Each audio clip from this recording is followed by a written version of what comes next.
Assalamu alaikum. In 2018, Donald Trump said the truth most people wouldn't dare. Saudi Arabia wouldn't last 2 weeks without US protection. This week, MBS flew to Washington to make sure those 2 weeks never arrive at any cost, even if he has to pay $1 trillion. The $1 trillion is being widely described by observers as protection fee or a bribe packaged as investments and strategic partnership. Just like Trump openly demanded from Gulf rulers during his first presidential term in 2018 that they pay protection fee, which ensures, firstly, paying for US security presence and funding American bases, logistics, and long-term defense ties that guarantee the regime's survival. Injecting massive capital into US industry, tech, infrastructure, AI, and defense projects marketed as investment but serving the same purpose: political protection by buying influence and jobs. Thirdly, oil leverage promises to increase output to keep global prices favorable to US consumers and geopolitics. Fourthly, to normalize relations with the Zionist apartheid state by joining the Abrahamic Accords of 2020.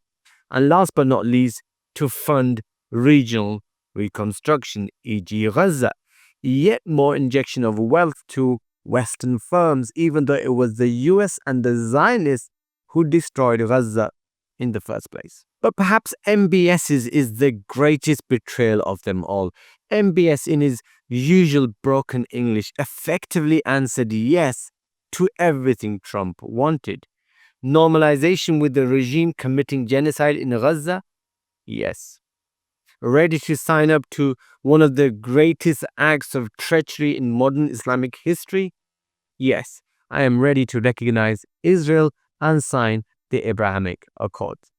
This disgraceful man, the so-called custodian of the two holy mosques, accepts all the terms from Trump, who demands recognition to the occupiers of Al-Aqsa, backed the genocide in Gaza, protected the Zionist apartheid state at the United Nations, recognized illegal settlements, cut the UN funding for Gaza and Palestine, moved the US embassy to Jerusalem, boasted about ordering Muslim bans, and MBS's response?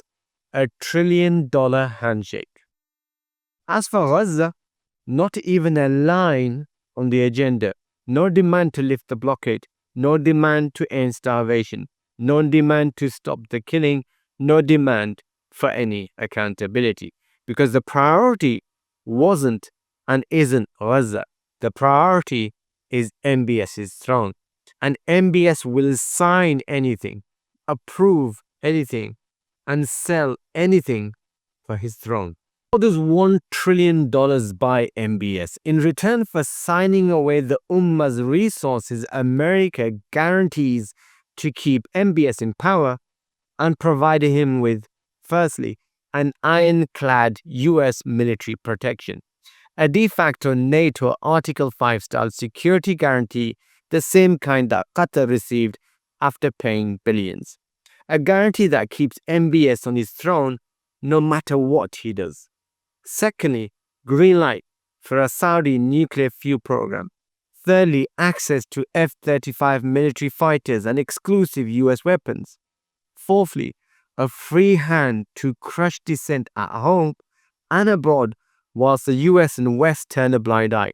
Scholars imprisoned, activists disappeared, critics silenced, Jamal Khashoggi murdered and dismembered, Yemen bombed and starved, all conveniently erased. And last but not least, there is protecting MBS from US lawsuits, whether it's Khashoggi, 9/11 families, or victims' claims. The Biden and Trump administrations have both ensured one thing: MBS cannot be touched in the US courts. Assalamu alaikum wa rahmatullahi wa barakatuh. This is your brother Hafiz Sha'ban. It's 3 years since the Gaza genocide began, and 3MEB turns 3. With over 60 Gaza videos watched worldwide exposing genocide and giving voice to the oppressed and calling out the betrayal. But this takes time, resources, and strength. And to continue, we really need your help. Donate today. Every contribution allows us to grow, reach more people, and keep the struggle alive through media. The fact of the matter is that democracy was always for sale. The West's true religion is money, and money indeed talks. For decades, the West preached democracy, human rights, freedoms, international law. But Iraq, Afghanistan, Guantanamo, Gaza, and now MBS's trillions have exposed it for what it always was. Washington, Trump, Britain, or the West are not driven by values, they are driven by checks and self-interest only. America wants one thing: money and strategic obedience. And Trump gets exactly what he wants: cash injections into the US economy, photo opportunities to sell to his supporters, a giant pre-election foreign investment win, and proof that America first means America is for sale. And the crown jewel, Saudi Arabia helping deliver his foreign policy victory before the end of November. Human rights are a negotiable commodity. Democracy is transactional, and morality is the speeches only. Political prisoners rotting in Saudi jails, scholars facing execution, children starving in Yemen, dissenters disappearing in black sites. None of that matters when the price is right.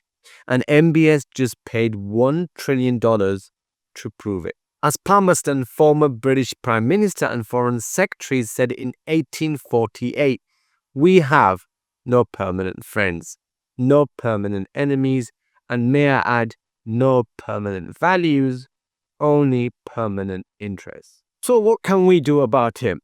Tyrants are crumbling, brothers and sisters, and a new era is rising.